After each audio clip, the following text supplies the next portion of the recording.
Okay, this is just going to be a simple observe and draw what you see assignment. Okay, so in front of me here I have three wooden geometric forms. Forms because they're three-dimensional. I can measure them in 3 dimensions, height, width, and depth. And geometric because they're very basic. They have a very basic, almost man-made, machine-made geometry to them. Very different from things you might find in nature, okay? Now, as the camera looks down on these, you see something like this. You may see the circular base of this, a cone, and possibly a little point to it.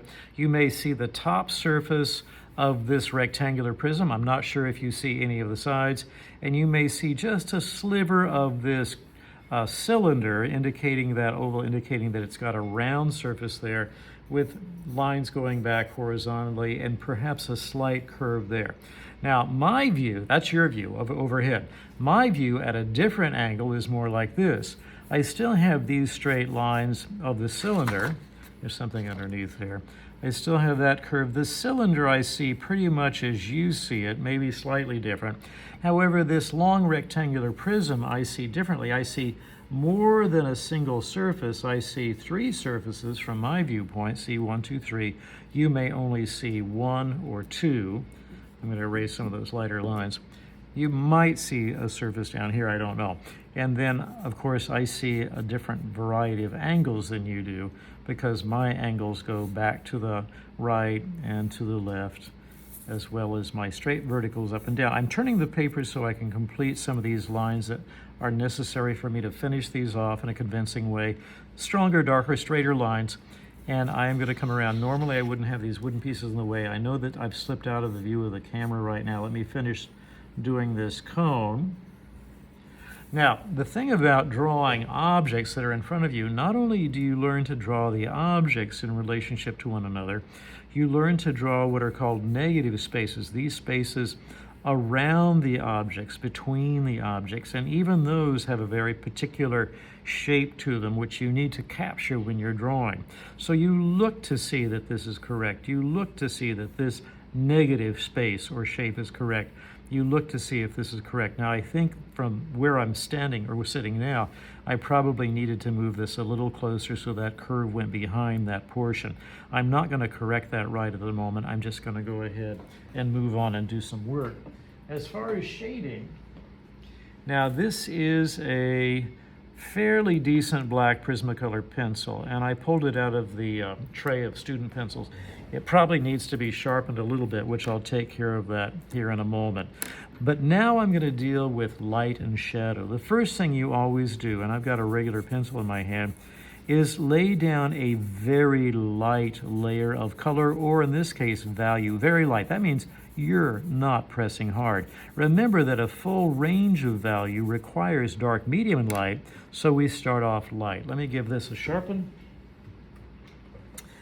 I don't mind a pencil that's not pointed. It's just that that one is really not pointed, so that's better. Now I'm going to go back in and look at my wooden pieces over here, and I see that this surface is quite a bit darker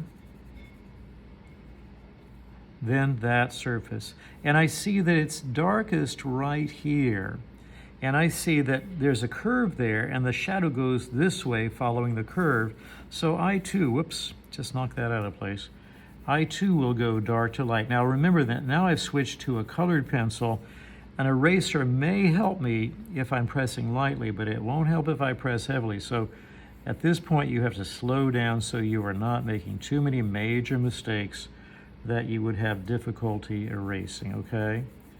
So I've got this going on, and that's my cylinder. Notice that the curved surface shades from dark to light. This flat surface here of the cylinder can be fairly uniform if you want it to be. We may be coming back and visiting that again, okay?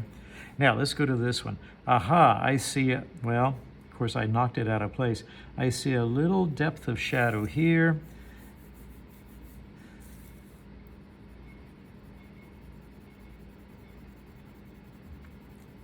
Coming from this object, actually they should be a little farther apart, which makes that little less noticeable.